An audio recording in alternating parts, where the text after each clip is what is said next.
Yeah.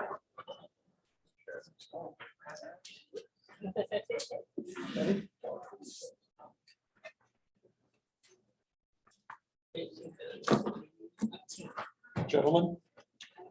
Hello. Very nice to see you. Oh, you're talking to us? Okay. We got promoted. Good, all right. I saw that. I saw that. Yeah, well, I can change it.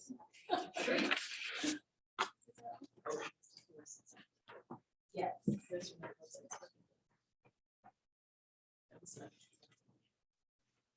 All right. Hello, hello. All right. I hope everybody had a good weekend. Those of you who celebrate Easter, I hope you had a good Easter Sunday. I have a feeling that we have a lot to talk about, so I'm just going to dive into attendance. So if you are here, please say here or present. Catherine Barrett. Here, we're present. Aaron Black. Here. Catherine Bullard. Jonna Drake. Here. Gary Drythe. Here. Tara Hildebrand. She's on her way. Okay, I'll put a question mark. Lori Ward. Sarah said that she might be a few minutes late. I'm here. Mike Scholl. He gets a question mark. Jessica Schneider. She online? Oh, actually, I see Sarah online. All right. Ron Stoddard. Here. Patty Swiger. Here. Merlin Thompson. Yep. Shane Vick. Here. Natalie Walsh. All right.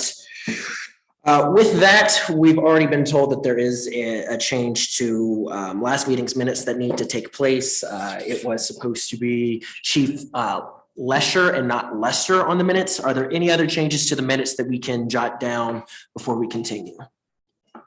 Anybody got anything? All right, then we will get that fixed and we'll vote on it at the next meeting. Agenda review. So meeting objectives for the day, probably a very long discusn on the front half is to understand the direction of CTC, where we're heading and how that applies to our goals.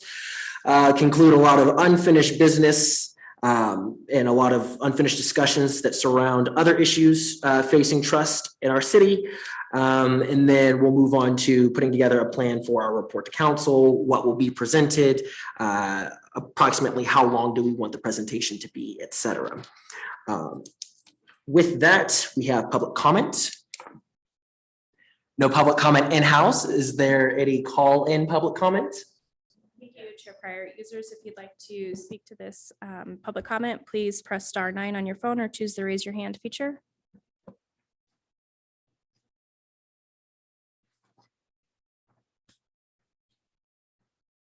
And Chair Pryor, I don't see any raised hands. All righty. Well, looks like we are ahead of schedule. Then let's just go ahead and address the elephant in the room. Where are we wanting to go? How is everyone feeling? I've been hearing a lot of mixed things from different people. Feel free to be brutally honest here. What was the question?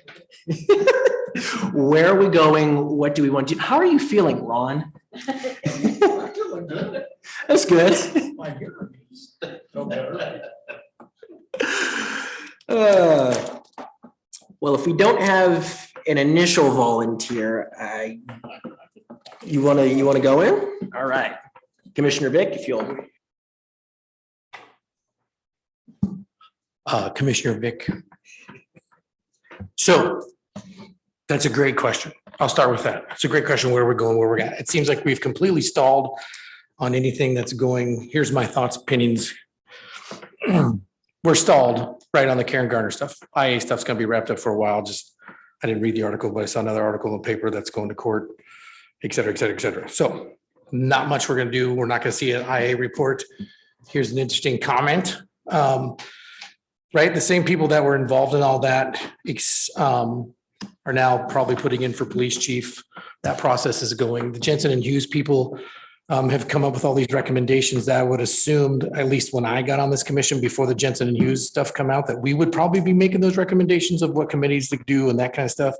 Seems like they've like taken the head, the PDs doing those kind of things. It seems like it's going well. I've met some of those, I've talked to some of those people on those committees. They're all enjoying those committees, et cetera, et cetera, et cetera. So those are the things that I would think that some of those things that this trust commission would do. So when it comes to that, we're kind of like, we're not going to duplicate services, I'm assuming. From that point forward, I really took heed of what I think was Commissioner Thompson said about what are we doing to build trust? What we defined the 8 pillars of trust. What have we run through those 8 pillars of trust? What have we looked at each individual, issue that's been brought to our attention other than the Karen Garner stuff? Now I understand that was, like I said, one of the things listed in that, but it also said other city departments. So if we don't continue to go forward somewhere, we don't continue to maybe look at some of the things, as Commissioner Scholl had pointed out, I'm not here to regulate moral behavior, but there's obviously something that we need to, at least as a commission, say, y'all need to play nice in the sandbox. Don't play nice in the sandbox. Whatever's going on, that's obviously creating potential trust issues, but we haven't addressed it as a trust commission from the city council standpoint. And I think, yeah, as of right now, that's kind of where I'm at with a lot of things. So. And the ball's rolling.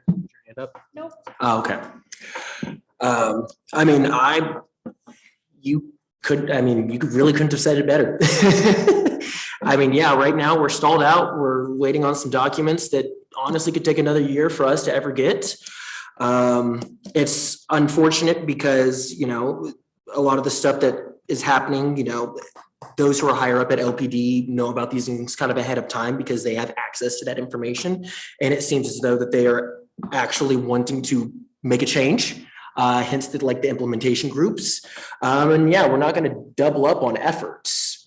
And I guess my big question or concern is, I know that we've mentioned looking into some of these other issues, and I've heard some very mixed opinions on it. Some people saying, hey, I'm not here to do it, Steve, I'm not calling you out, but I'm just verbatim what other people are saying, that I'm not here to do Steve's job. I'm not here to fix these issues. I'm not here to do this. And if we're going to, I'm going to quit. I've heard people say stuff like that. And then I've also heard people who are very gung-ho and ready to do whatever we ask of them. That could be water, recycling, parks and recs, homelessness, fill in the blank. How are you guys feeling? Seriously, I will, okay, excellent. Because I will go person by person and see how you're feeling. Don't make me do it. Catherine. Thank you, Commissioner Barrett. I thought that we were on a pretty good path with Let's Talk Loveland. I think that part of our charter is not only building trust in the community, but finding out where we lost it. It's like, how do you get to reconciliation and building trust without, really figuring out where we lost it? I think the Let's Talk Loveland poll that we talked about would go a long way toward that. And I'm thinking about, I'm not thinking at this point about serving city council. I'm thinking about serving the citizens of Loveland, finding out, taking a pulse of how they're feeling and addressing the issues that they most care about. We will be spending city resources on creating that page. We will be taking city staff time creating that page. Is this something that we should be doing, is my question, I guess, how dedicated are we as a group to really finding out how the citizens are feeling and addressing their issues? Yes, Ron. I think one of the things that we talked about at our first or second meeting was we had talked about doing a survey to establish a baseline for how the community was feeling, and not just the people who were upset for whatever group they might be in, were angry. And certainly Karen Garner case was kind of a lightning rod for that. But I think that as we looked at the pillars of trust, transparency was certainly important, communication. So when you look at what we need to do now, or I think that we need to acknowledge that the committees that were formed that are getting community input and focusing on change, mostly recommended by the Jensen Hughes report, is all a good thing. As the Trust Commission, I would wonder, are we taking full advantage of that to communicate to the city what's happening and what steps are taken? And I'm not talking about us taking credit for all these activities, but I think that we do have a role to play in terms of putting out all of the things that are being done and how important we believe that is to reestablishing trust. I mean, our entire country is so divided, and it's just, you want to listen to the news a little bit to find out what's going on, and then you want to shut it off because you don't want to know what's going on. We need to put a positive message out. And when you look at what's happening in the city, there's some isolated things that nobody is happy with. But by and large, this is a terrific city. It's got tremendous potential. The people in it that are willing, like the people here, that are willing to put their time in and try to make a difference, we need to tell the story. And whether it's the Reporter Herald or whether it's flyers in the grocery stores or whatever it is, figure out what the best way to get the message out and then keep hitting it. And so that people understand, first, we care what they believe. We care what they see and what their attitudes are. And the Reporter Herald may be more involved in the bad news because if it bleeds, it leads. And that's the sort of thing that people want to hear. I don't think that it betrays our purpose for us to emphasize the good news and to look at, whenever I see an article in the paper about what Fort Collins is doing to honor somebody as this or that of the year and telling all the things they're doing, I'm thinking that's great stuff. And that's something that the information officers probably are doing more of than I see. But I think my personal opinion is our job going forward ought to be to look at the good news that we have and make sure that that good news permeates the community. Yes, clarifying One- question then, Tara. One recommendation that we had before the interesting rest of the city council meeting was Mr. Mendoza, right? Mhm. Anything ever happen with that? Because and here's why I asked that, and I'm just gonna be boldly honest. Is that a scale of the seriousness of the city council taking our recommendations if they did nothing with it? Just a thought. Tara, and if you don't mind, I do just have one more follow-up to him, if that's okay. I loved everything that you said, and see, now positivity is flowing. But one of the things that I've struggled with the past couple of weeks is feeling like we're not really doing anything. We're like Shane had said earlier, basically we would be doubling up on a lot of recommendations.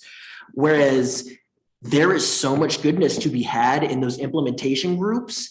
And I don't think that a lot of people know about it. And, we do have the Ray Mendoza thing, and there is so much stuff that we can actually put out there now that's already there. And we don't have to take credit for it, but what is being done to communicate it to everyone? And even with them hiring the new chief, I know that they had mentioned that they want community inputs, but how much of the community is going to show up to that? So I liked that suggestion a lot. And just the news coming out Mhm. from the Trust Commission doesn't mean we're taking credit for it, but I think that it gives it a little bit different credibility. I agree. So I think that I agree with what you. Tara?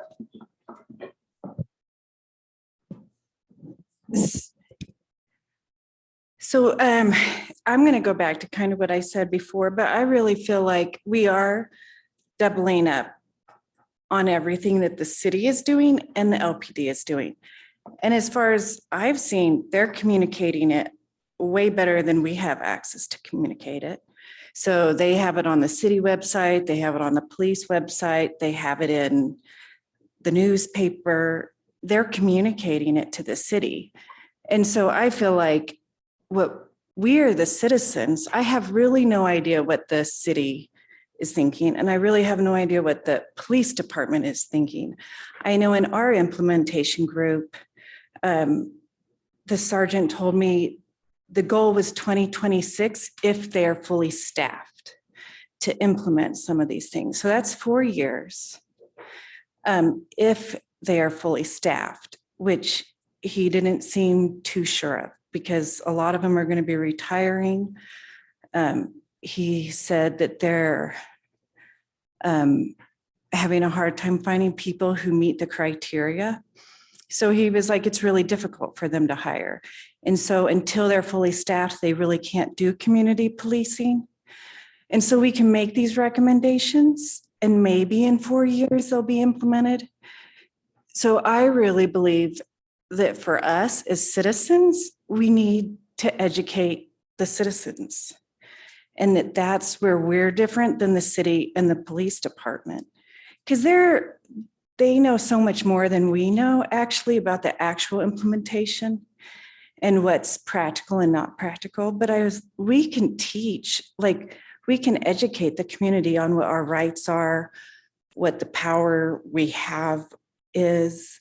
And that's where I think I would like to go. It may not be with this commission because I don't know if that would fall, but it does feel like we're kind of spinning our wheels Well, and and stepping on toes. the good thing about that is that's not really a recommendation. That's something that we can actively work on, and we don't have to trust city council to approve what we say.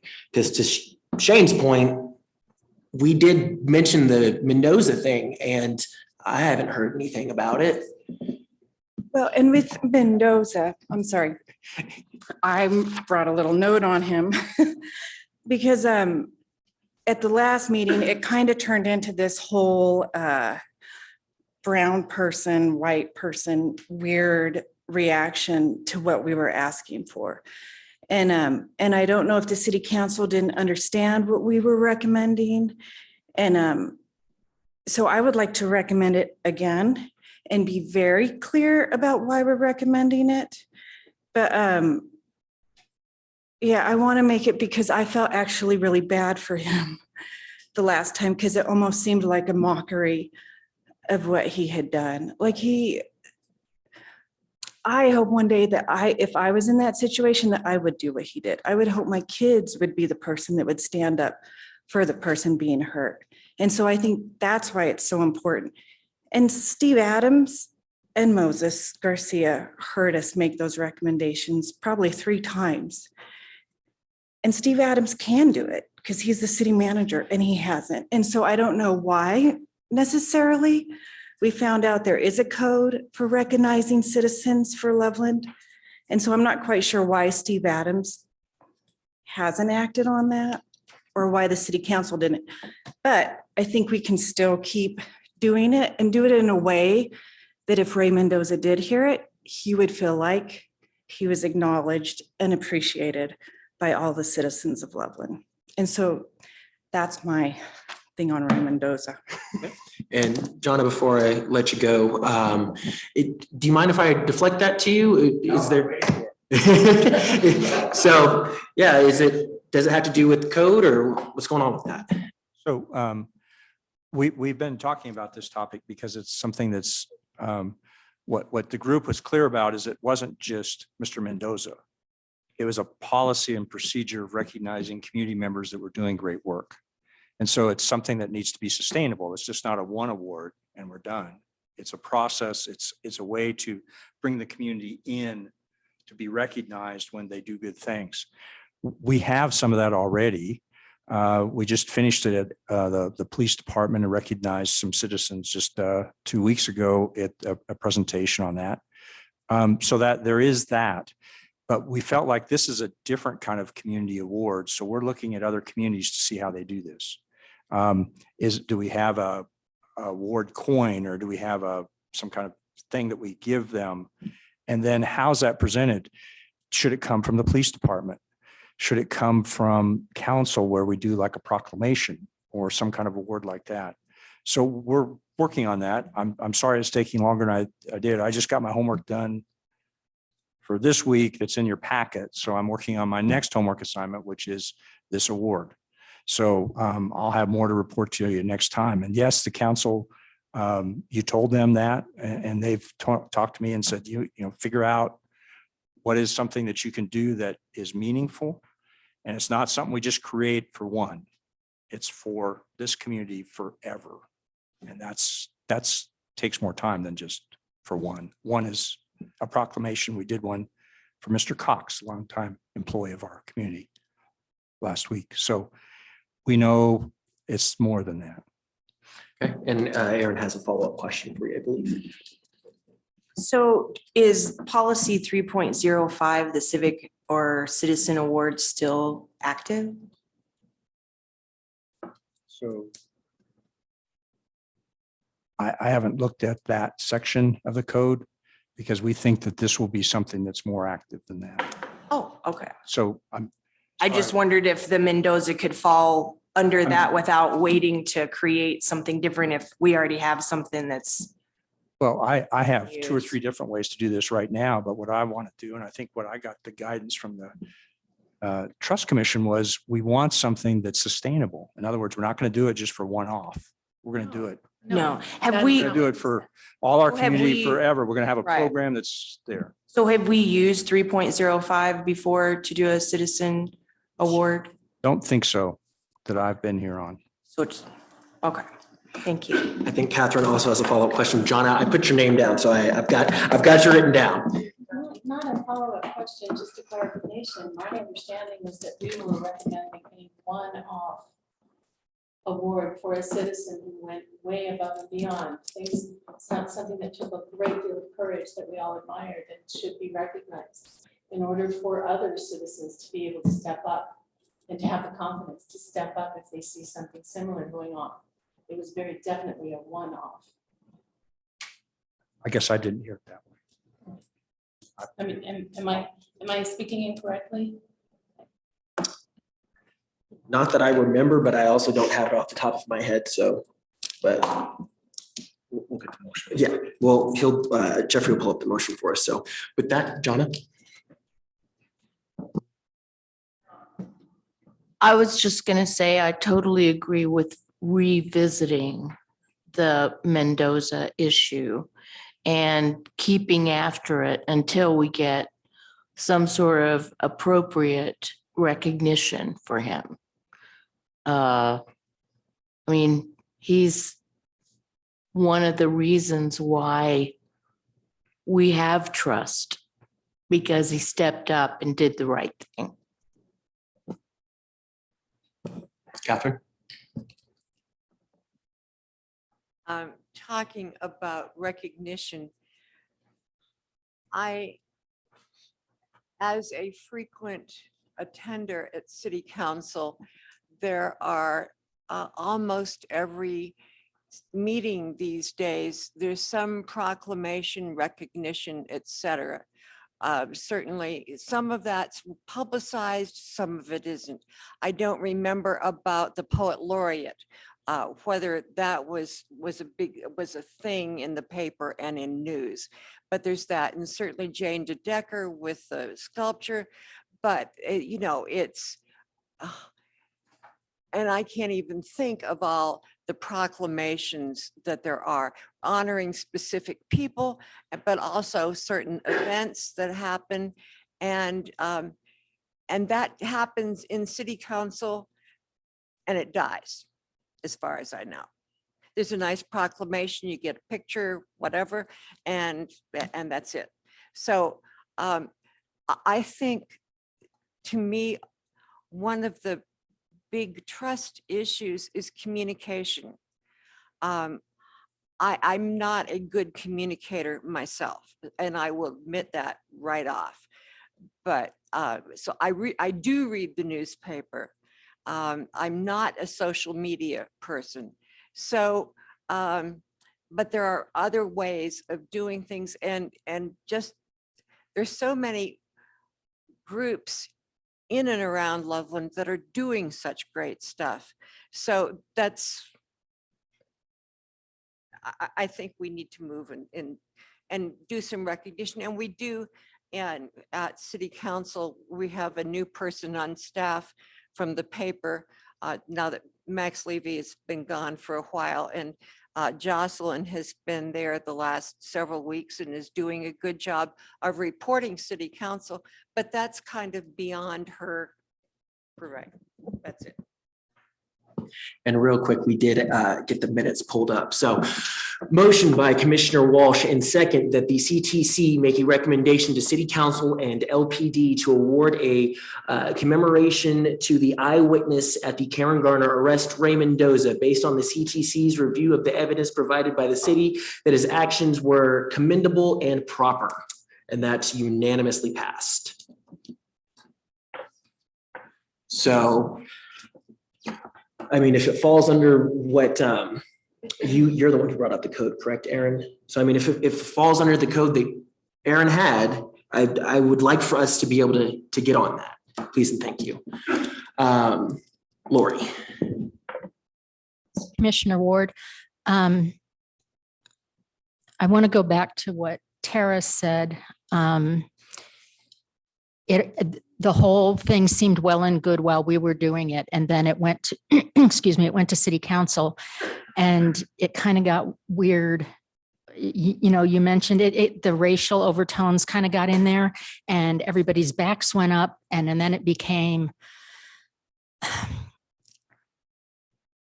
for me, the way I could see some of the wheels turning among other people was that, so we're just going to award this one, for lack of a better term, brown guy, an award for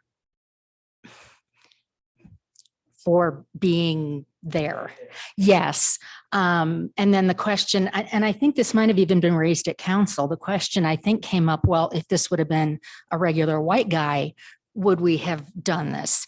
And so it became this weird thing, which it shouldn't be.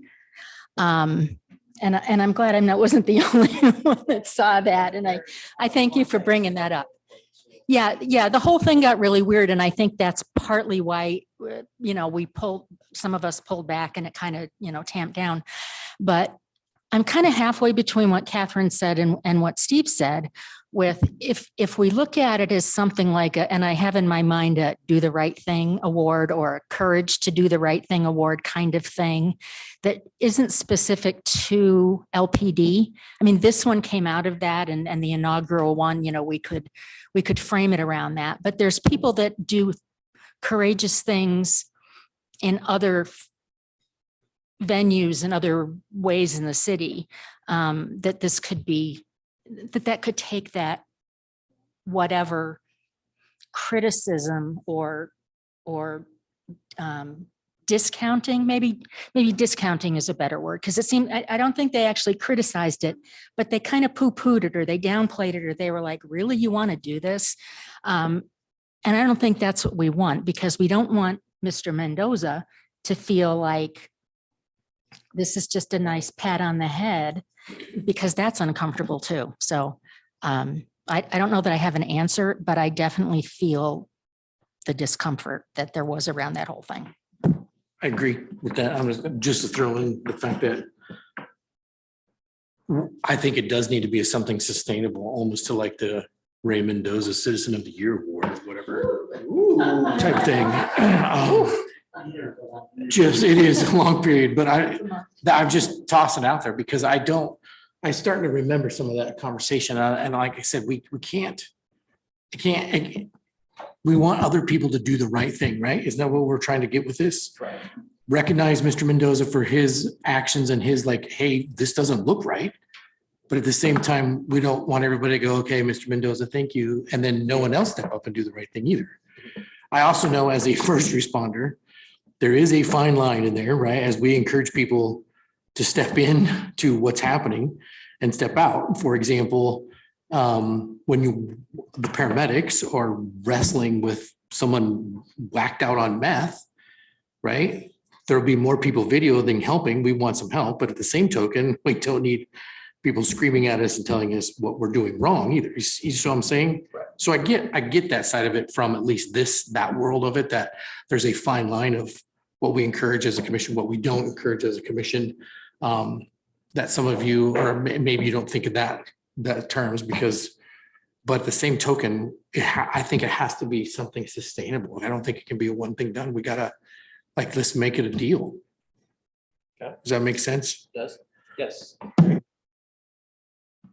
I don't see why it can't be both. You need to start somewhere, start with Mr. Mendoza, and then work from that award to the next and work it sustainable from there. It's already been since we recommended this, October, 4 months. Nobody's going to remember this, and he's going to think, well, they don't really care. They dreamed this up late. So we need to get it out there first. And if another one happens, we can do it. And then we can, as we work on those, we continue to work the sustainability. If we wait and try to do sustainability to the end, we may never get an award out. It's recognition more than an award, I guess. Sorry. Tara? And one of the reasons why I was so impressed with him was because of he was there the whole time, and he waited until they had her in the car, and then he went over and just was like, how do I file a complaint? Because I think you guys were too rough, and he thought she was a young kid. But so that could be one thing, when we make the recommendation, I think that would be important to say, he really was respectful of the law enforcers, but he also stood up for her too, which she really needed someone to stand up for her. So, but we could, because that is an issue. You don't want to just jump in while they're trying to get her into the car. But anyways. Oh, that's good. Yes, Ron. I think that the key here, to make it significant, it ought to also be sustainable. As you talked about, the Poet Laureate and some of the other awards, they come, they go. And I think that if we want to do something that's meaningful, then we ought to have some parameters for it. We ought to have it's sustainable and some decisions made. And I think that although we would maybe have liked to have had this happen sooner, there's been a lot of things going on. I think that we ought to delay this until the next meeting and allow the city manager to come back with what their thoughts are at that time, so that we can determine whether or not we want to recommend. I don't think that we would have to wait until the next presentation to the city council to make that recommendation. I think we could make that recommendation as soon as we've filled in the gaps and we know what else to do.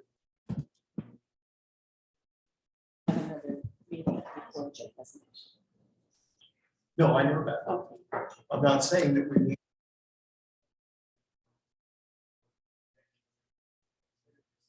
I don't think it has to be a council presentation. I think once we have we've decided on what either the frequency is, or some of the issues that the city manager said that they're not looking at, we can make that there. Oh, well. Yes, we could. Yeah, luckily Jeffrey's here, so I'm sure we got that notes. So are you wanting to make a motion that that's something that we have for the next meeting?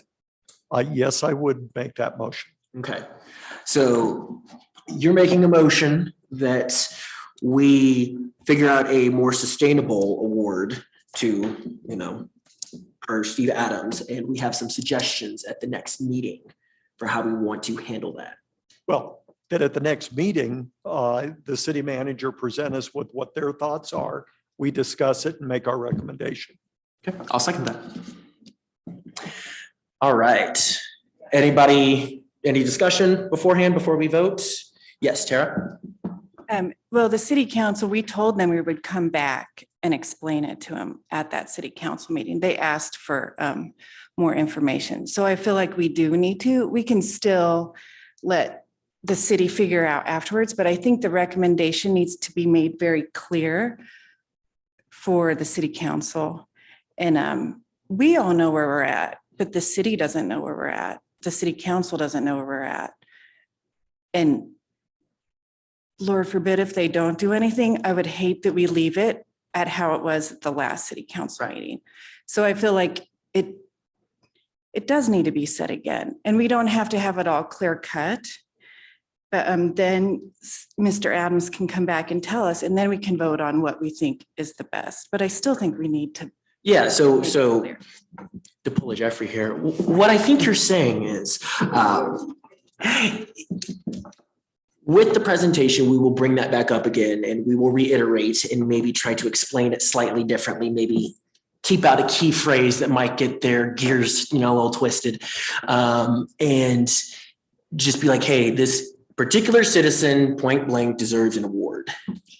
And we're going to get suggestions from Steve in one of our upcoming meetings, and we're going to vote on what we think is the best award to truly recognize a citizen who showed bravery to the caliber that he did. Correct? Okay.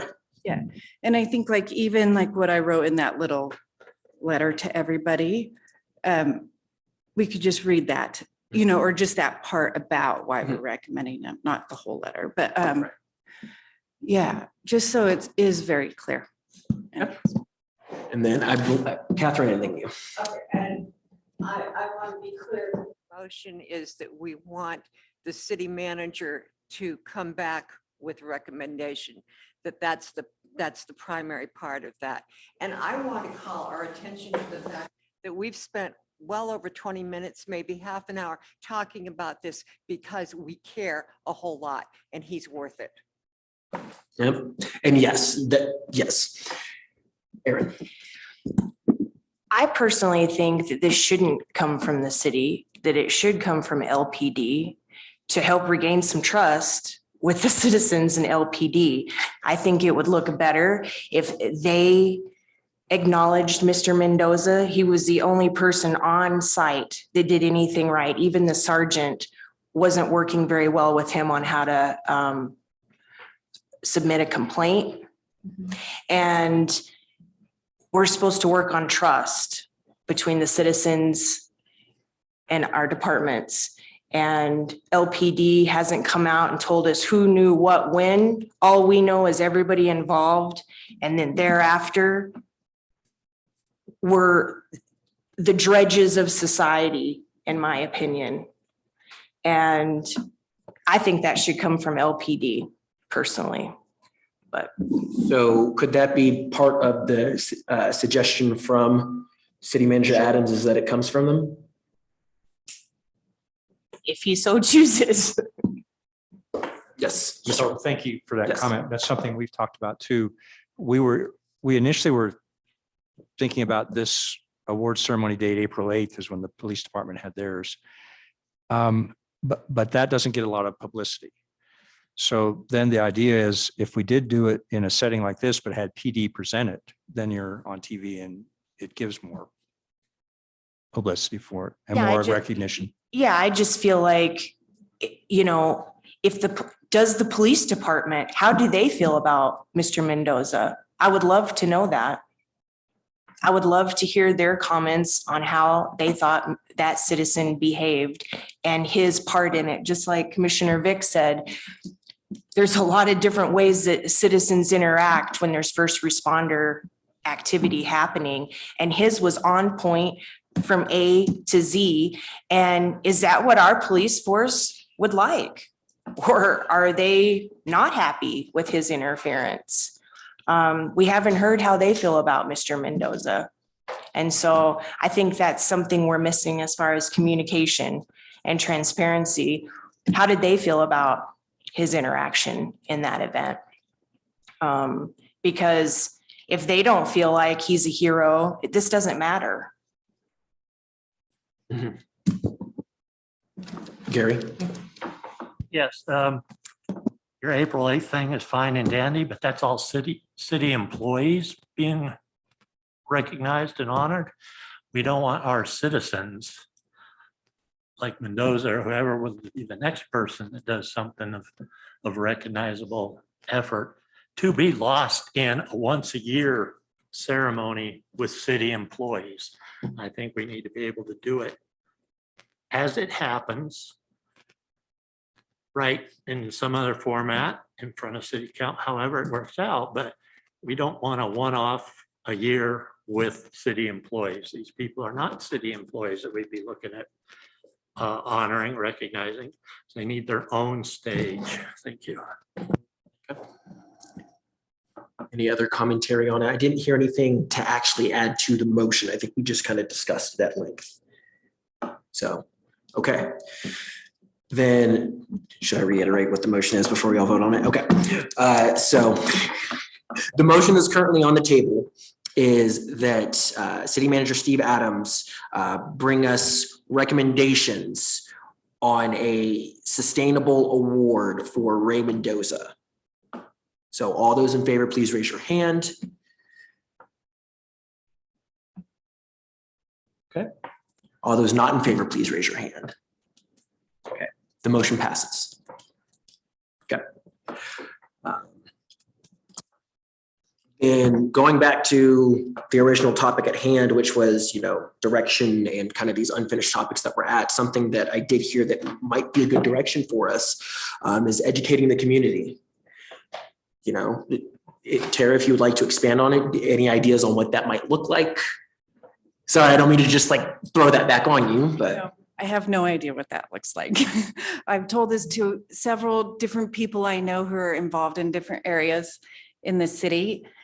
And they're always like, well, how would you do that? And I have no idea how I would do that. But I think there's a ton of talent in this room.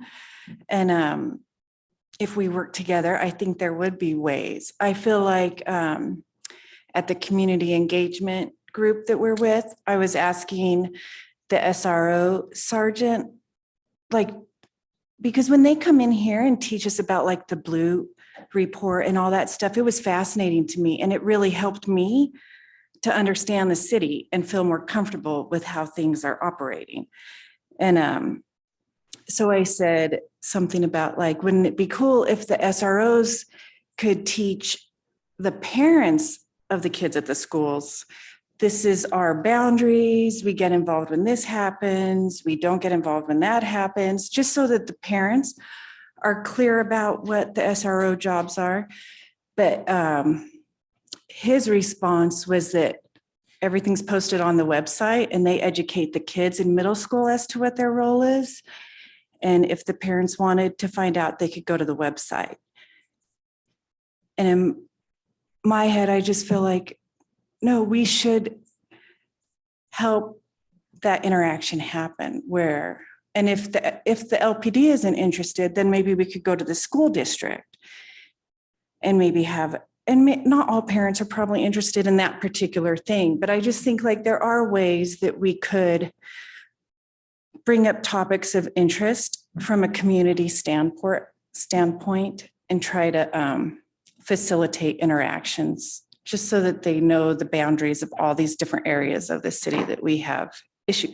Like the electric bill. Every time I get the electric bill, I'm like, why is it $200? You know what I mean? But it would be interesting to be able to go somewhere and someone could explain it to us. This is how it adds up to $200 a month. So anyways. Since we're on the education. Sure.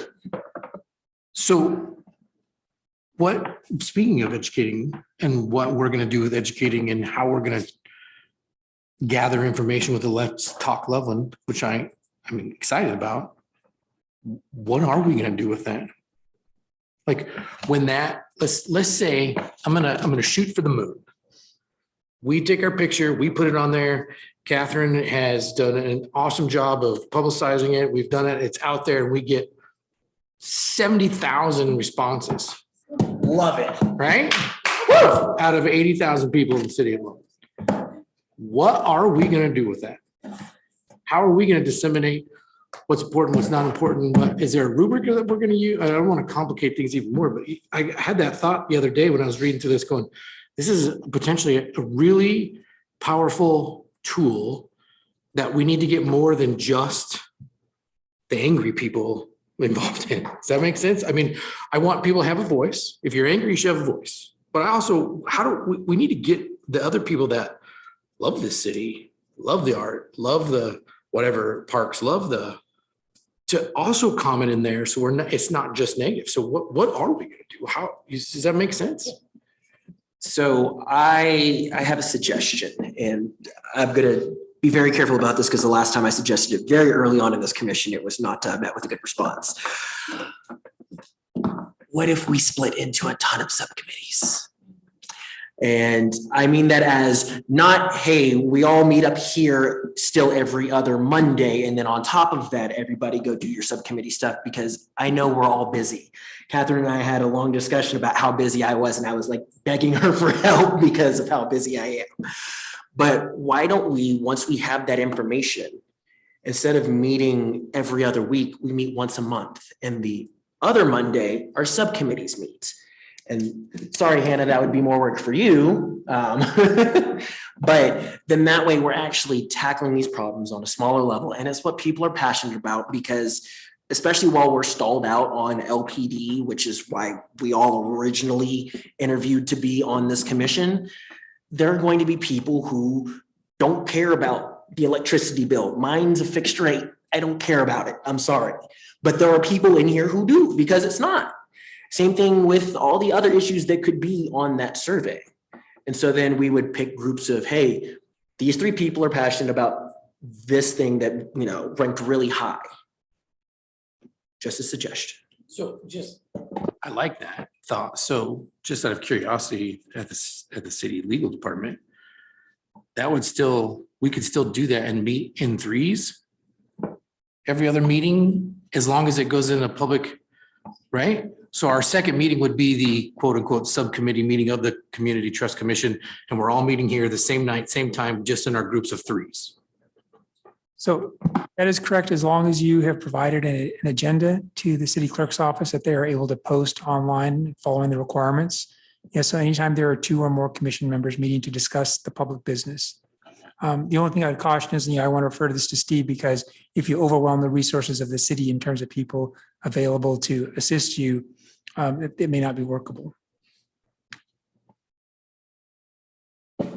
I do want to just clarify one thing that got slipped in there, and I don't know if it was quite heard, but so all of us could still be in the room to get in the horseshoe, but just in our subcommittees? Fair enough. As long as, right, as long as. Yeah, as long as people, We don't overwhelm. I mean, I'm just working through this in my head, sorry. Like if us 3 were a committee on everybody hates electricity bills, right? So we're going to meet, and as long as I'm taking meeting minutes, that kind of stuff in our little subcommittee that we now present back to the thing, and it doesn't take a city staff because they're already here, no more than what's already here. That sounds pretty acceptable if I'm interpreting that correctly.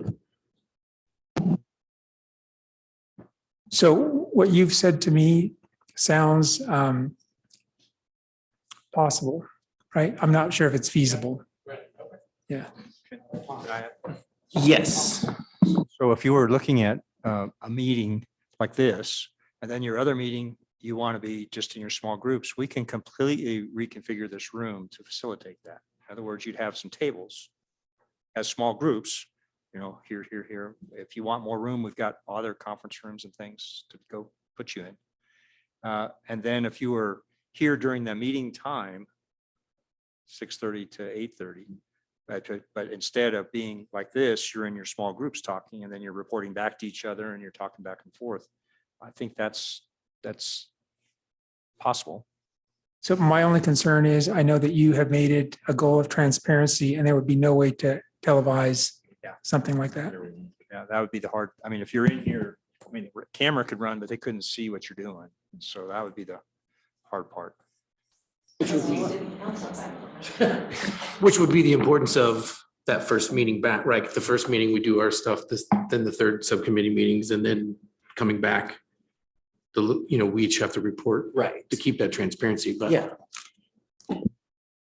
You look like you have a comment. This is Commissioner Ward. I was just going to say that generally subcommittees don't take any action and they would bring back. So, we thought up this great idea. What do the rest of you all think? So that it wouldn't be, the transparency would be there in the big group on the televised meeting. We would just say, we discussed this, here's our idea. And then it would get shortened. Yeah, I mean, Presentation at a regular meeting. yeah, that could work because, in these subcommittees, it's not like Right. we're all going to still be in the same room. Right. And the subcommittee isn't going to go off and do something Correct. because the rest of the gang wouldn't allow that. You know what I mean? Right. It wouldn't apply. Yeah. Right. Okay. Catherine? Yeah, she Oh, nailed it. perfect. Okay. Yes. Then if you can let us know in advance what your subcommittees would talk about, we can have the appropriate staff here. Right. And as far as publishing agendas and stuff, and I see your hand up now, Carrie. Jennifer. Okay. Oh God, is that me? Yes, that is me. Okay, so as far as publishing agendas too, I mean, we could all still send it all out in one file to Hannah to, reduce that way she's not having to look through several emails and all of that, and at least reduce the workload on her too, if we go about it that way. Gary? And then Jessica? I think that in order to cover the transparency issue, if we save 5 minutes per subcommittee at the end of the meeting to have a quick briefing on what the topic of their discussion was that night, that should suffice there. Brilliant. Thank you. Jessica? Hi, and I apologize for being late. My kid was homesick unexpectedly today. Anyway, I'm here. Only feedback idea I have, and it would require some support from the city, is that City Manager Adams said, that there could be like a breakout situation in person. You can also have breakout rooms in Zoom. So as long as someone in each subcommittee is willing to, have their camera running or something, it would be possible to have those discussions accessible to the public as well. Very true. And I just thought of something. I mean, it wouldn't be quite the same as video per se, but we all have smartphones in this room, and someone can hit record on their phone and just let it run for the meeting, and then we can compile them together and post it somewhere. So if people think that there's something shady going on, they can listen to the audio file and see that there's not. So I think that, I've heard a lot of good stuff. I like this kind of moving forward. So, I guess if we were to take this and, we'll have time for objections and to talk about all of that, but then most likely our next course of action would be the next meeting. We figure out that survey. So then that way we can have that information compiled, and then the meeting after that, we could sit down as a group and say, okay, now that we know where the trust issues are with the city, let's see how we break out. Is that any comments against it? Yes, Patty? And microphone. Thank you, Marlon. Would this be something that we would let the city council know that we are doing this? Because to me, that seems like we're moving forward. That seems like a plan of action. It seems like something they should know. Does seem like a plan of action. So, well, and that's why I'm opening it up right now in case there are any objections. But if there aren't objections, then we probably still need a motion for it. But yes, Merlin. I'd just like to make a comment. When I initially interviewed to come on this commission, the two people that interviewed me asked me if I had any questions after it was over. And I says, yeah, I says, I got a couple, but this one really bothers me. I said, why is this commission going to be 16 people? The answer I got, which I kind of had a hard time with, but this is what I got. They had been talking to the community and they felt the community wanted a large body to do this commission. And I didn't really understand that. And then I asked the second question is, why is it an even number? And I got kind of the same kind of answer. And it was, well, we don't want this to be like a one vote decision. We want a bunch of people all in agreement. This is what needs to be done.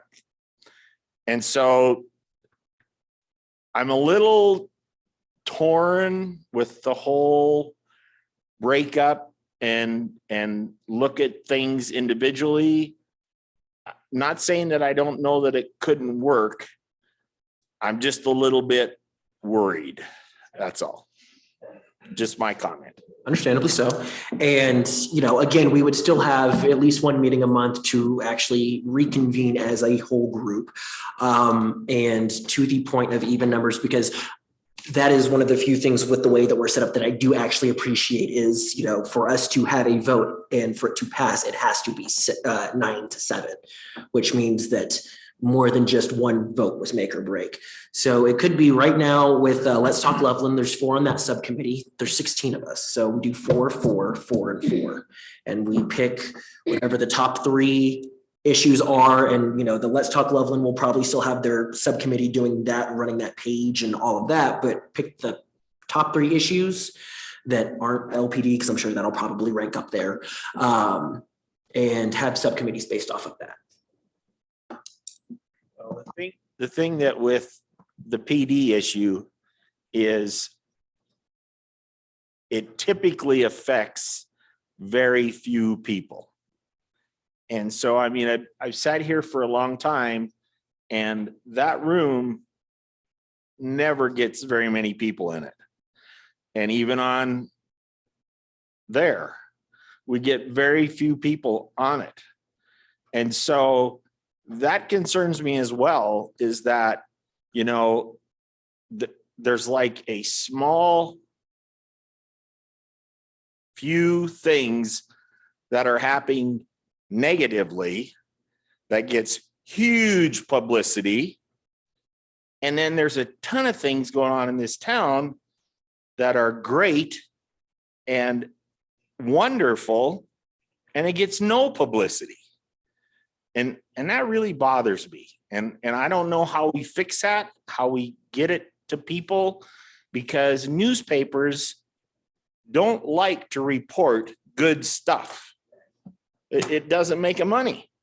It doesn't get on the front page.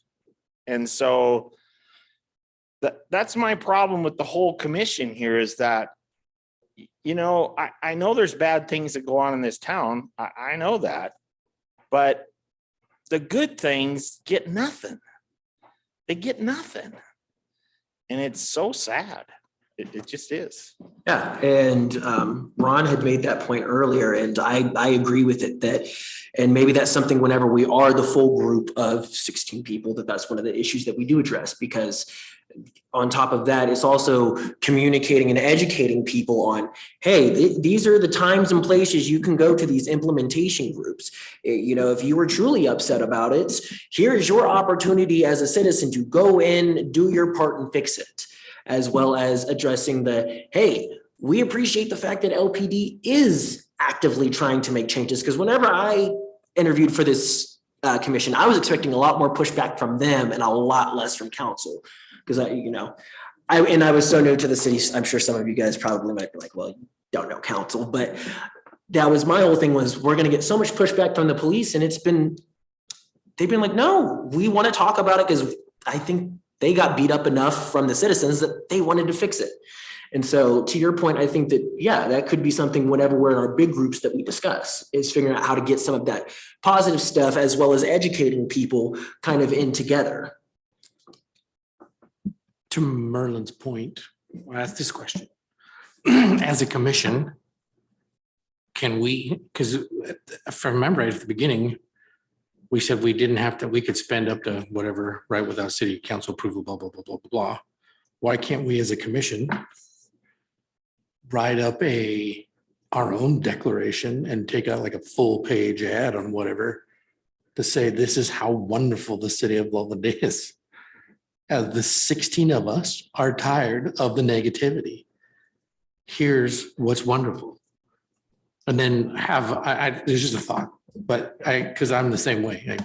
Believe me, when you see some of the stuff that gets reported on, you're just like, really? This is what we're reporting on today? Because somebody saved somebody's life in Target the other day. Someone did this, someone did that. The library's doing great things. The Parks and Rec people have beautiful, whatever, blah, blah, blah, blah. You can name a lot of things. Or we start each article with a negative statement and then just say, just kidding. This is what's really happening. Yes, Catherine. Just to follow up to that, I would not be comfortable at all going as a commission body that was created to address the Karen Garner incident and the things that went wrong that created such anger, and just saying, oh, but Loveland's a lovely place to live. I want to make it really clear. People who were angry love the city of Loveland. They love this city, everything about it. And that's why it was so grievous that this happened. It was unbelievable that this happened in our beautiful, beautiful city. And so I don't think it's appropriate for the commission as a body to come and say, oh, everything is lovely. Here's all the good stuff that's happening. So, and I appreciate both of you guys for chiming in on that. I think for right now, as a way to stick to what we're talking about, just as far as next steps, I like the fact that there's even a conversation between you two right now for that. I think that should be part of one of our next steps is, the communication and education portion, whether that is just hypothetically doing what Shane said and having the write out, or doing something different, something that you might bring to the table. But more so, we're just trying to establish what we want to do moving forwards. But I think that that's something that a lot of people in here have been passionate about is, how do we get the good news out? How do we educate people? How do we tell people what is truly happening? And I agree with what you two said about, bad news sells. It does. That's why the Dallas Cowboys are still relevant. That's the only reason why. I can honestly say that. But, how do we start trying to sell people on the good news, or at least the truth of what's happening? It may not always be good news. It could be neutral. There is neutral news to give out to people of just informing them, hey, the LPD is doing a listening session at the library. They've still got 13 spots open, or something along those lines. So, I am proposing that for our next meeting, we focus on the survey and get those questions figured out. And we will try to have a subcommittee meeting, I guess, via Zoom beforehand, hopefully. Should we get the page going with our picture in that paragraph? Yes. As revised? Yes, we should go ahead and do that and get all that set up, and then we can figure out. Sorry, was there a concern? What happened? Jessica has her hand up. Oh, yes, Jessica. I don't want to stall progress. I just wanted to echo what Commissioner Barrett said, in that we do have a responsibility to not just promote good things. And trust me, I love this city so much. I wouldn't be here if I didn't. But I think, we do need to tend to what we were appointed to do. So that's all. Thank you. Thank you. But yeah, still to that point, it's still a matter of what does communication look like for us? And I don't think that that's something that we have enough time to solve and figure out today. Yes. I never intended that we should not post really good things.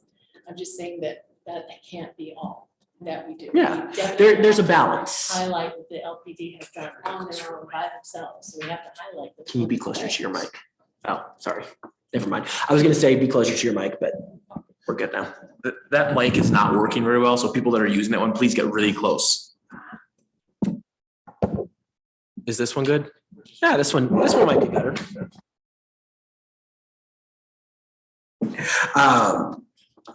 But yes, Eric. So as far as publications in the Reporter Herald, I receive it all week. And you're right, it's a lot of negative, but it's also a lot of positive. The poet laureate, all of that was in there. I think for me, we can put out positive information like the assessment groups, the LPDs doing, how the city has addressed some of the promises they made shortly after the Karen Gardner case broke. But we keep getting in the paper is more litigation in regards to our city. And right now on our city's pending litigation page, there's one that's in the paper that's not listed on our page yet. And there's one that I haven't heard about that's listed on our litigation page, and it's the city versus Jackie Marsh. So I'm just a citizen wondering why we're spending so much money on litigation all the time. People are suing the city is suing people. Now we're suing the mayor. And I don't know how you can trump that with good news in the paper. I mean, this is where we're at. So that's not how it reads on the pending litigation page. The text messages. Maybe this is something different. Maybe City Attorney Garcia can shed some light on city versus Jackie Marsh. I am going to take a timeout. Sure. Sorry, I think we're straying away from the subject at hand, which is trying to figure out what we want to do moving forward. But yes, I do think that is a difficult Just battle to positive, have. negative. Yes, press. but again, I think that there needs to be a meeting dedicated to communication, what that looks like, what outlets we can reach, what do we want to do with it? Positive news versus negative news, neutral news, educating the community. So I am proposing that for our next meeting, we do the survey first and foremost. So then that way we can start working towards those subcommittees. But then also having maybe a game plan for communication moving forward and how we can start getting some of these messages out, even things that aren't necessarily news. It's just things that people need to know. So I'm getting a lot of nodded heads. The surveys, sorry, Yes. surveys for the Let's Talk Loveland page, or is that just going to be like? Let's Talk Loveland. Yes. Yeah. So I have, whoops, I was already on. I have that written down and yes, Tara. Yes. Sorry.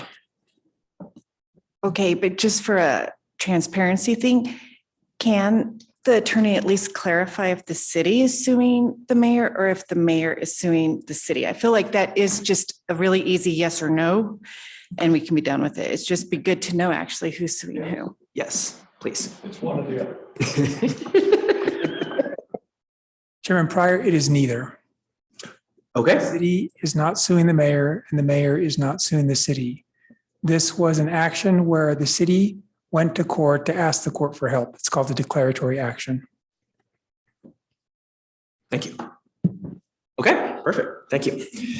Okay, then I have those two things circled. That will be for our upcoming meeting. Now we kind of have an idea of where we want to go, and it actually looks like we might be ahead on time.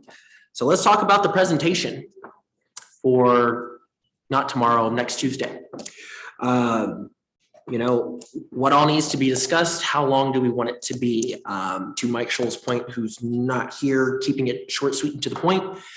Is the person who might get grilled up there. I'm also okay with short, sweet, to the point. Ron, and then Tara. Number one, it should be short. The less detail you go into, the more, back and forth there's going to be. That's not what we need. What we need is to give them a flavor of what we're doing. I think that we should take the fact that the commissioners are involved with the different committees that were set up and are reporting back to the entire board. That we're pleased with the involvement of the information officers, the people at the library presented. We're impressed with what they're doing. Give them some more positive impact as to what we've seen happening. and then give them the highlights briefly of what we're going to be doing. And our goal, the overall goal, is to increase not only the citizens' trust in the city, but their awareness of the city, which would give them a reason to trust. I think that the tenor has to be positive and forward-looking. Okay. Tara? So this is actually kind of coming from Commissioner Walsh, because I talked to her, but she mentioned because Jessica is a professional storyteller. And she thought, because we may be professionals in our professional lives, but we're just volunteer citizens. And she thought it might be really cool if Jessica could kind of help make it into a story, so it wouldn't get really bogged down and like nitpicking at the facts, and kind of tell them our story. And then it would keep it short, sweet, positive. Jessica, is this The something that you would information, feel is it comfortable something doing? Jessica could do? It was Yeah, before we Natalie's just volunteer idea. you. Hi, and again, I'm sorry, I'm in and out. I need to get my kiddo ready for bed again. Okay. Anyway, Natalie or Commissioner Walsh suggested that to me too, and I would be interested in doing that. I need to know sort of what that entails. Storytelling can kind of be looked at as not the facts, right? Telling stories. However, storytelling is a really powerful way to communicate what's going on. So I would be willing to do something in writing about the spirit of our work and the work that's been done, and provide it to the committee for review, or to you, Chair Pryor. Let me know. Okay. We wouldn't have time to review, unfortunately, before the next meeting, but I mean, I'm not opposed to having a different outlet to tell some of this stuff, maybe make it a little bit more lighthearted. And I think that, sorry, I'll stop clicking my pen. I think that one of the things that might make it easier for us to get to them is the more difficult we make it for them to say no, and the more it is that if they do say no, that it looks bad on them, the better, the more beneficial it is for the cause. If we say, hey, these are the facts, this is what you guys need to do, blah, blah, blah, come in there guns a-blazing, we're going to get shut down. Whereas I think maybe going with an alternative outlet like this might be helpful. Patty, do you have a question? Yes. I do. Yes. I don't know, question, Or statement, doesn't matter. and I'll talk loud. I believe they wanted specifics from us, more specifics from the last council meeting that you were at. And I agree, keep it short, but I do, because we have been doing things. So I would like specifics as to what we have done, and then specifically where we're going. Right. And I don't think that the entire presentation would be the storytelling. I think it'd be more so kind of an opening piece, going through, you know, maybe a 2-page write-up that Jessica might have, or 1 page. I don't want to volunteer you for 2 pages because that's a lot of effort. But going through that, and then afterwards saying, okay, now let's break this down. Catherine, then Aaron. One thing that we could present to them would be the Let's Talk Loveland webpage. We can get together with Nicole if everybody's okay with that paragraph and with our picture tonight, and at least get that up and running and let them know that at our next meeting, we're going to be putting together the specific survey questions. We can, I think that it would be, no, I'm not going to say that. Never mind. I'm done. Well, yes, and I think that you're talking about the actual content that's in it, right? Yeah, it would be Yeah. a placeholder with, you know, with the sections. Yeah, it would, you know, we could have our introductory paragraph, our picture, and then the sections that Nicole talked about in that email that went to all of us. It could, you know, it could be under construction, you know, that we're getting this thing going. And I believe Shane has a follow-up. When it comes to presentation type thing, this is all virtual meeting, correct? Because of the, so I think, I just saw you nod your head, Steve nodded his head. So since it's being virtual, here's my opinion. Anytime we come in front of the council, right? Short, sweet, professional, especially this virtual meeting. If we want to tell a story, which sounds cool, not against it. I think if it'd be maybe like a handout email type thing, but I would keep it short, sweet, and to the point. This is what we're doing. This is where we're going. Thank you for your time, especially this meeting because it's all virtual. So we can be in and out and quick. I have Aaron, Sarah, Catherine, and now Gary. Promise I'm keeping up, y'all. So in this report, are we not providing any recommendations? Is that what I'm hearing? I believe that we are going to be reiterating the Ray Mendoza one, but as far as I know, we're not doing any other recommendations. No other recommendations? Yes. I have some that I would like to recommend. But obviously, not if the whole commission doesn't agree, but allocating more funding for our co-responder program at LPD. I thought that was kind of a shoo-in from the last presentation. That we kind of, I thought we all agreed that maybe that would be one of our recommendations was to fund that program. And to also have additional listening sessions open for the public so they can learn about that. I think that would help with trust with the LPD, because if they know what the parameters with our co-responder program and what to expect and not expect, that could help create trust with them. The Jensen Hughes recommendations for our PCAB, I think all of them, my opinion is all of those need to be recommended. They absolutely, we like all of those recommendations that Jensen Hughes has, and we recommend that. And then at some point, if we were going to look at either PCAB turning into a police accountability or oversight, but looking at different models, that was one of the things we had discussed that we were going to look into. So those were just a few of them. Right. And with the recommendations, it's one of those things that we do have to vote on them. And I've been thinking about it because I know that, I mean, you just gave us like 7 of them. And then I know Jeffrey has like 15 of them saved somewhere. And I mean, that alone would probably take up more than a whole meeting if we have actual discussion on it and everything. And so waiting till the end to recommend.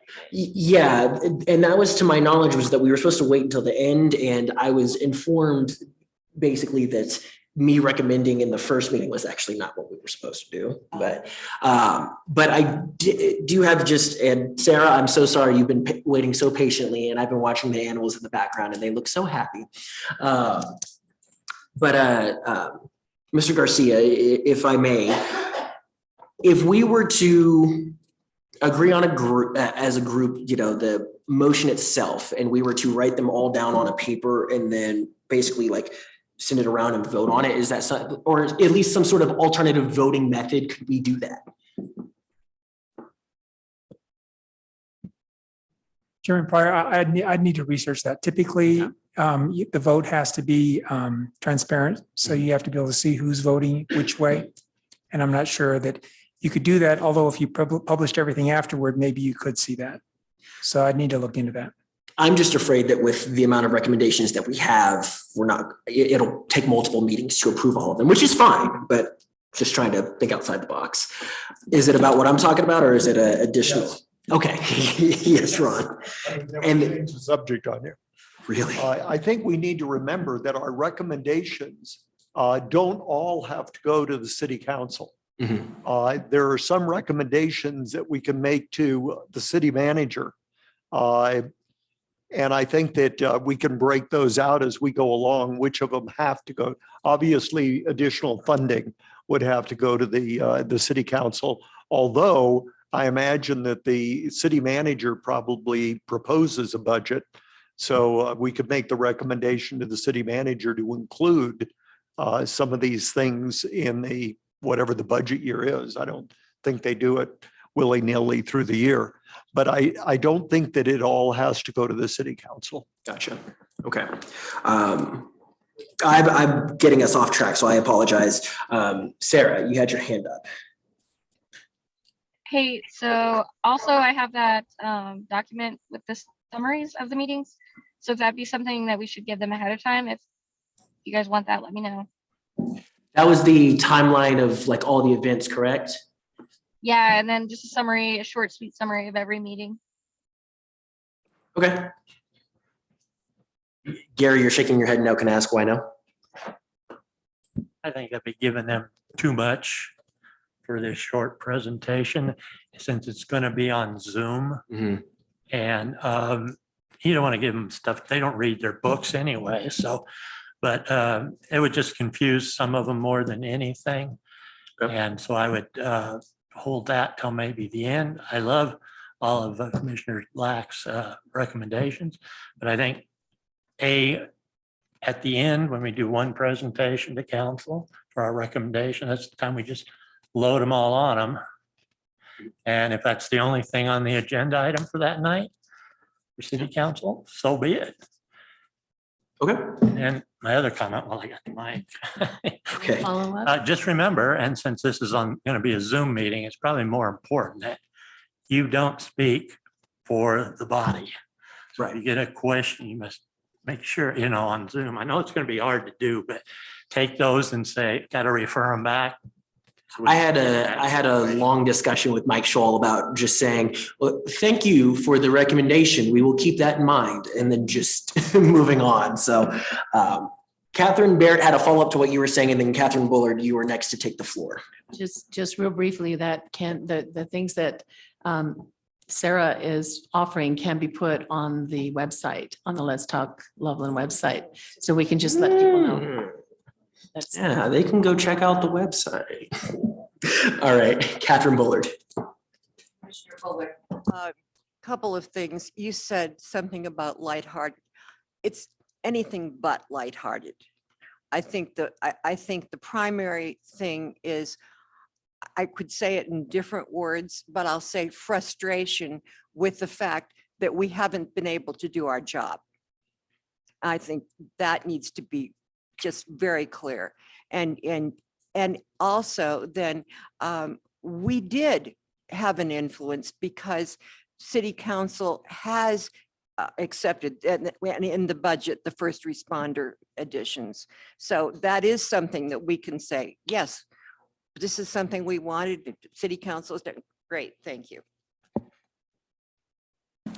Gary, the full comment this time, and then Tara. Oh, I'm done. I got it in the first time. Thank you. Real quick, Tara. Yes, city manager. Oh, okay, Tara. So much back and forth. But two things. The first one I remember, but why can't we vote? I feel like we already discussed allocating money for the co-responder program and we were all on board. So why can't we just vote on that? Oh, and this was my second piece, because in the city council, that was one of the things they kind of nitpicked at us because they wanted concrete recommendations from us at the last one. So I felt like they specifically asked us for concrete recommendations. And that's one of the things they were upset with us about. And I might be wrong. That's what I thought. We'll go Jessica and then we'll go Lori. Jessica? Thank you, Chair Pryor. I agree with what Commissioner Bullard just said. I think that, there was a lot of agreement in the last meeting about making sure that the co-responder program is fully funded to the extent that it needs to be to respond 24 hours a day, 7 days a week without overworking social workers, therapists, mental health co-responders, and our first responders. First responders deserve mental health support as well. So I would be completely in line with putting that forward as a recommendation. Thank you. Okay. Lori, I apologize. Steve is actually supposed to go next, but before either, Jessica, I hear what you and everyone else has said. Once everyone speaks, I think we'll just go ahead and try and get that done. So But Steve, yes. Okay, thank you, Chair. Real quick on format. So in the packet is a document called an AIR, which that's the agenda report. Okay, so that talks about, hey, we're coming tonight, and it's your document. And so you're gonna, I know that last time we gave you a copy of one, a draft one, and you can fill that in. It's usually a couple pages long if you have information and so forth. Each item is different. But you have the ability to attach information. I guess I take a little bit of a different tack on that. And that is if you had some information you wanted the council to know about, but didn't have time to talk about, this would be a good time to do that. The third thing is, and it's attachments, okay? And then there's links. So the other thing is in your AIR, we can actually put the hot link to your website. So then you can refer to that link as having the information that you would like them to see, and then you can talk about that in your AIR. So there are some things, and we'd be happy to help you with some of that as you prepare for the agenda item. But there are options there for things. But I think some of the council does read that packet very carefully. And I know because I'm answering their questions on Monday and Tuesday all day before the meeting. So I think there would be some opportunity for you if you had some things you wanted to say to the council, those 8 pillars on a nice sheet and some other things that you'd want them to just pick and know about. That would just be a suggestion for me. Thank you. Thank you. Lori. This is Commissioner Ward, I just, to go back to what we want to say in the presentation and to pull in the recommendations about the co-responder, the response, the support that we have for the co-responder program expanding. I think it would be important to include that we heard from those groups that we heard from the last time, like the different trainings that we've had, right? We had, and I'm trying to remember what we had since the last time we talked to them, but I remember that one specifically, the PIO information officers that then brought about our website. So I think if we present to them that we had that information, and then we could very easily bounce off of that and say, we had Thompson Valley EMS and we had Summit Stone and LPD here, and they presented these 2 programs. I forget who the other gal was with the other program, but he cares. Thank you. So we had these all presented, and the commission as a whole believed and supports expanding that the co-responder program. I mean, we can make a statement like that without having something very specific. Does that make sense? Because one of the things I worry about is, I think we all agree that that's a good thing to do. I wonder about the ability to do that. And then it looks like either the city doesn't want to put up the money or the police don't want co-responders in their program, when really the problem might be we can't find co-responders to work the midnight to 7 shift or whatever. I got a little bit of that from them when they were talking. I don't think they came right out and said they have trouble hiring people, but some of the undertone to me was that it's hard to find people to work those jobs. So I'd hate to see us go all in on that, then it not happen, and then it looks like somebody failed. Does that make sense?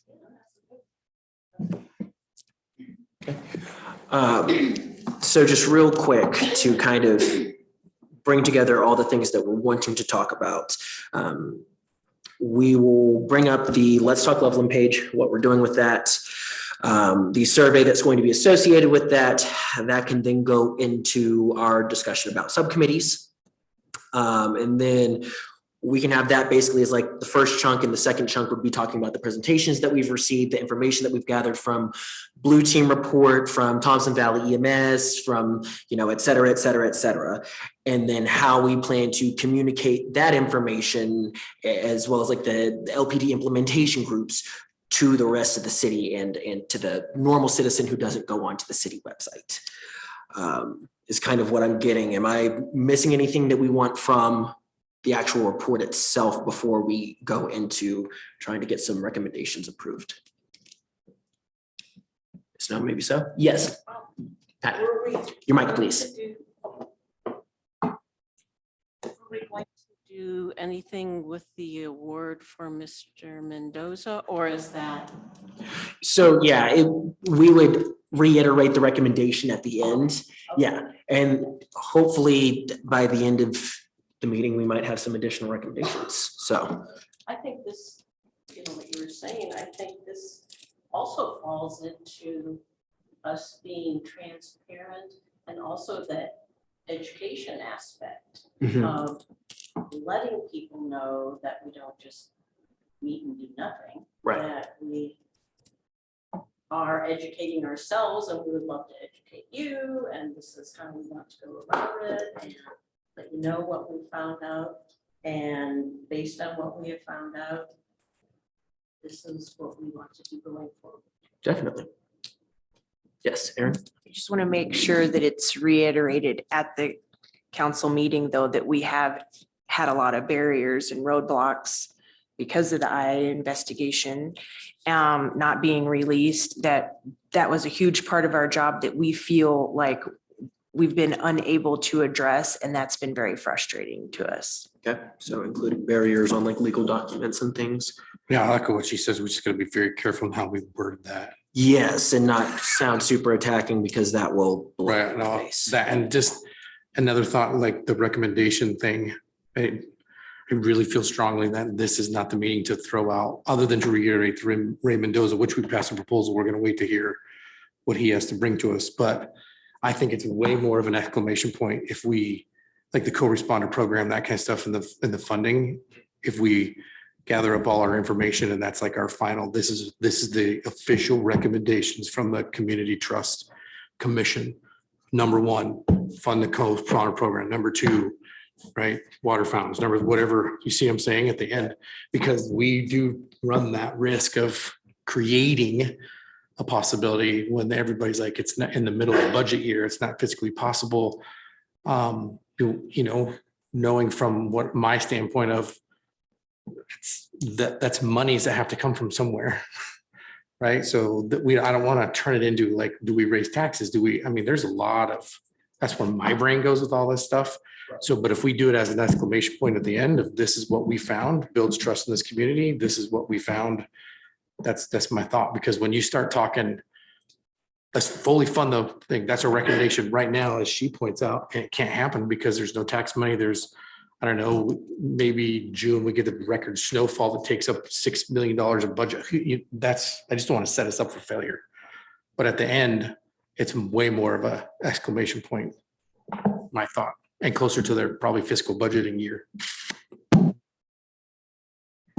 I like the little mic drop there at the end. Yes. So if I can just add, Mr. Chair, the budget for 2023 has started already. I'm required to provide a budget to the city as one of my jobs as the city manager. So we're in that process right now. That request for co-responder will come out of the police department. That's where it'd come out of. And so we've already heard what you've recommended. I think our staff is supportive of that. It's just, again, it comes down to how much can we afford, but we are in that budget process now. So if there's other things besides this that you all want to make sure is included in the budget process, the sooner the better for me.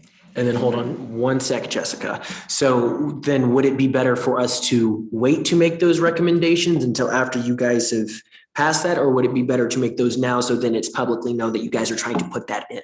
I think what you want to do is state what you want. That's what, and you think this is a good idea to you. So say it out loud now. And that kind of helps us when we go to the justification process. Okay, gotcha. Jessica, yes.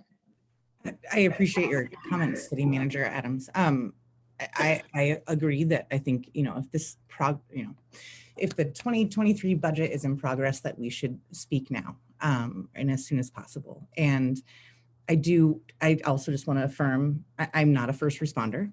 I believe that mental health support helps everyone. And I would like to think just reframe from the idea that we're taking out of the police budget and actually investing in our first responders. If that makes sense.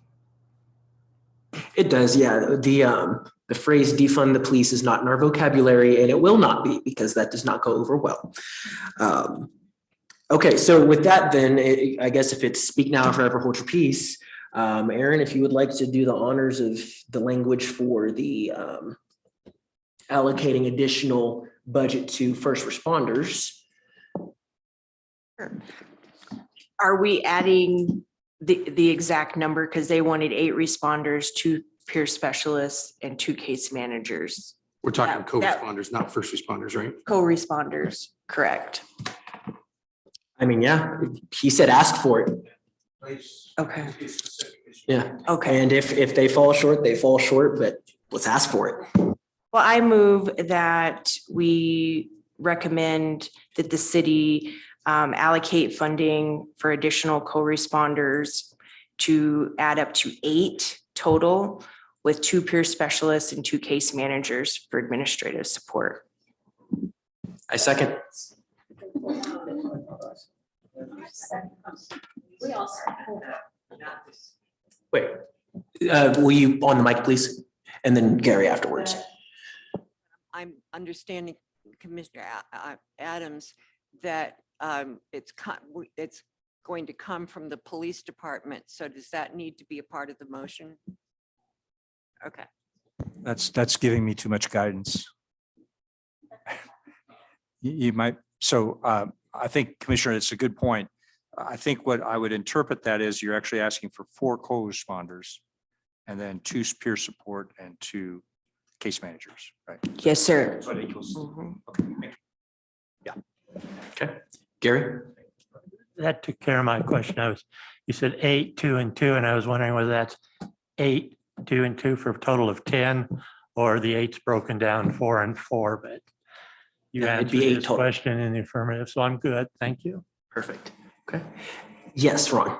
And I think in wording it, we would say that we are recommending additional 4 and additional 2. And although it would be under the police department budget, it is our recommendation that this be additional funds, not replacing existing expenditures. Okay. Mr. Adams said that was not a good idea, not to say. Well, let us figure that out. Okay. You're starting to get into For the this. budget. Put it in the meeting. Is it a part of your? Thank you. Okay. So if you would, is there anything else to add, change? Okay. Will you state your recommendation one last time for us? Do you have that down? I've got the, You got it? I have the numbers down. Okay, just move that the city allocate funding for 4 additional co-responders, including 2 peer specialists and 2 case managers for administrative support. But not included. In addition. In addition to what we already addition to. have. Okay. All right. All those, yes. All those in favor, please raise your hand. Okay. All those not in favor, please raise your hand. And it looks like it passes unanimously. Okay. Now we have another one. I have one more budget item since that became a critical point. One of the things that the 3 of us who serve on the LPD communication assessment group, we continually talk about more access to the community with these listening sessions. And it looks like that would be working with the library using their Harvard model facilitation. And so if we could have additional funding for them to get more trained facilitators, because if that's going to be something new and more robust, when the library did their presentation, they've only got so many to have up to 30 at a time, 30 participants. And so I think if there was more funding for them to get more trained facilitators, we'd be able to then do what we're asking the LPD to do, with having more listening sessions. Specifically, we're hoping focus with BIPOC and youth community members. So hopefully if they have enough facilitators, they can help do that. So then if you would like to state the motion for us. Well, we can just, I don't know. Or- if anybody's up for that or not. I just have a Yes. clarifying, I guess. That I'm not the biggest fan of having 30 people in a room and then doing breakout sessions with facilitators. I don't think that's the best way to get feedback from Loveland personally. I would like to see something online where people are able to participate if they can't be in person. I'd like to see us at tables in front of the library, in front of King Supers. I'd like to see all kinds of things happening. And I'm not sure that that's the way to go, but I don't know how you guys feel about that. Yes, Tara? So how I feel, I don't really know what I think it is. Like, it needs to be multifaceted, but I do know, working with the LPD, that is the route they're going. And it is a limiting factor. Because what were they telling us? There's like 2 or 3, right, of the library staff. And so it is limiting, and it is the way the LPD is trying to get that information to the community both ways. And so I feel like it is needed to expand just so that they could be more successful in their endeavors. And then we can try to come up with other ways too. Not only that, but the library can take, say we as citizens, Tara and I decide that there's a pressing issue in our community, and we go to the library and we request that they come up with, you know, a listening session for the community. I mean, they're really pressed for staff that know how to do this facilitation. And if we go with CSU's Center for Public Deliberation, we're going to be spending an awful lot of money. So if the Harwood model, I mean, it sounds like they're really on point, and it's working, and the library likes it, and they're open, but they're only able to do so much. And so if there was more money in the budget for training more facilitators, I think in the future, in the long term, that would really be beneficial. Yeah. And yes, City Manager Adams. So I'm waiting for you to make the motion, and I can tell you it's already been done. Okay. So so we don't have to spend too much more time on this. So we have unspent salary savings because we have our library director is no longer, she's gone on to another job. So we have an acting. So we have some salary that we are planning to use as one-time money to train 6 more. So 6 more. Nice. I want to train 6. I'm not, maybe in 2 groups, but we're going to do that now. We're not going to wait. So I appreciate your support of this. I'm glad you saw that as something useful. And also to your point, Commissioner, that they're looking at listening sessions this year that will be done all over. And I wanted to talk to you all about that at some point, is that we have, I call it the rubber chicken circuit, but it's all of the different events the city and the chamber and everybody has tables, and we have tables. And our police department is going to have a table now. They normally haven't done that. So all these events where they can have a personal conversation with somebody, have the discussion about what do you think are the top issues and those kind of things. They also are going to be down at the Foundry Plaza during the time periods there. And I'm trying to get them to support an event or 2 in that process so they can have a banner that lets people know they're there. But there is more than just the listening sessions. There's a lot of other things. They know they need to get out and put their feet on the ground and talk one-on-one to people. Yes. So anyway, just to let you know that too as well. Excellent. Okay, well, we don't have to vote on that one. That's nice. Are there, I mean, we have, I wouldn't say 18 minutes because we still need to take our picture. We have 13 minutes left before we need to take our picture. Any other recommendations anyone might have?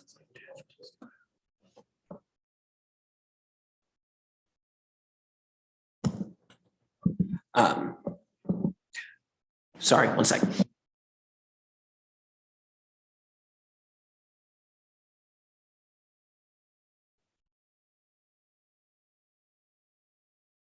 Sorry, he was asking me what attachments we wanted to add, and I said we would do like last time, in every document that we've gotten in, we would attach. And I do believe we're going to hold off on Sarah's thing until the page is up, and we're going to add it to that. So, okay, perfect. Yes, Ron. This may be off the subject, but do we have a process where we're going to determine what the different subcommittees are going to be? And would you be open to us sending our recommendations to the Mr. Jeffrey?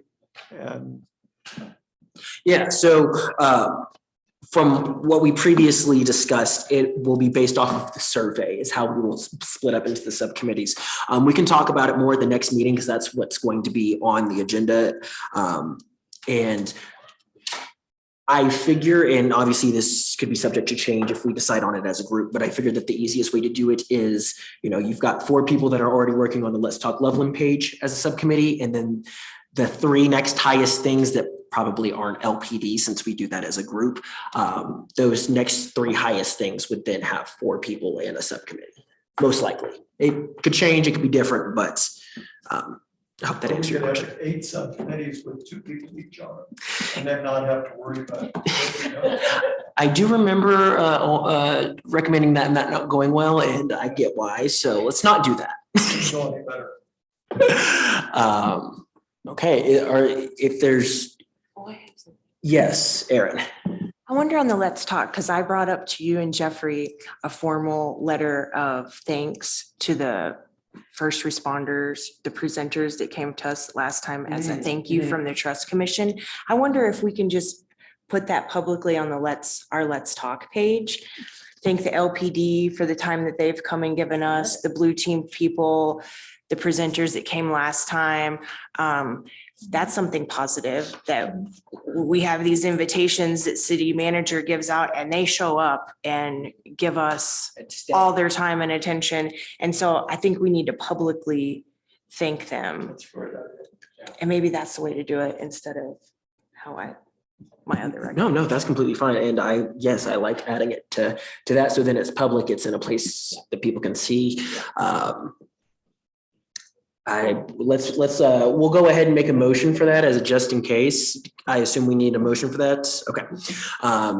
So I move that we create a positive piece, a thank you message to all of the presenters that we have had since we've been together as a commission. And add it to the Let's Talk Loveland page. There you go. More than a second. All right. Anything to add, detract, or subtract? Sorry. Yes, no? Okay. Chair Pryor, Yes. just wanted to say, this is Commissioner Schneider. I am doing bath time with my son, and so I will vote verbally. Thanks.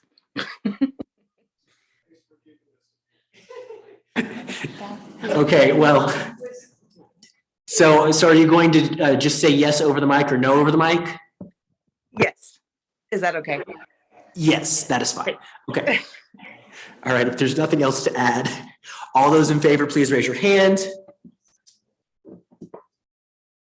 All right, all those not in favor?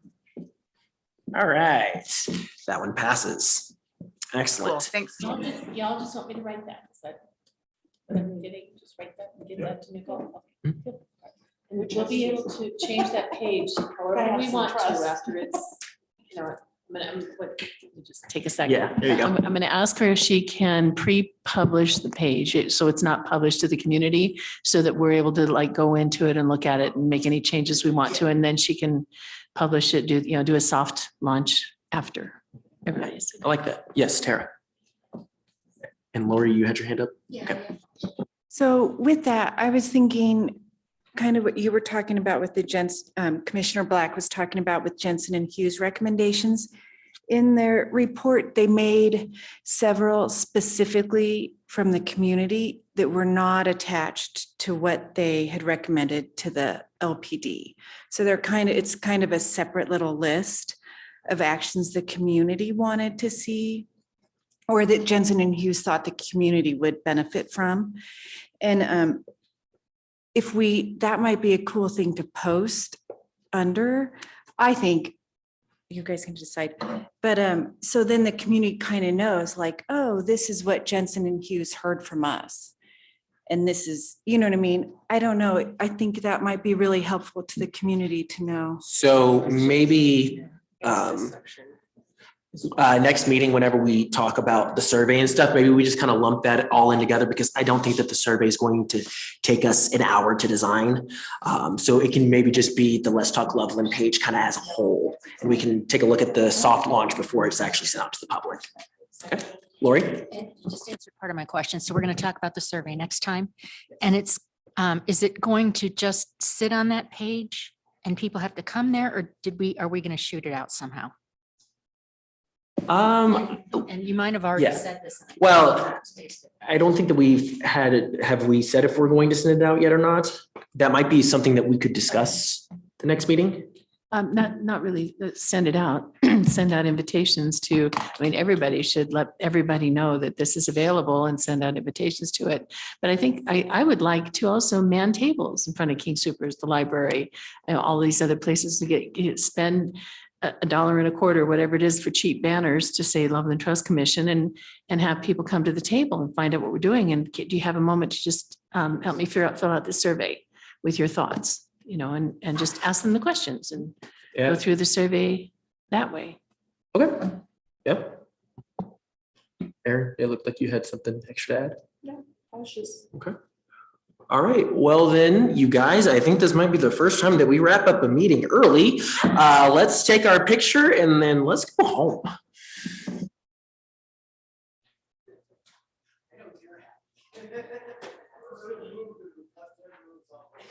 I would like to move that either Steve Adams or city attorney take the picture. You don't want me to take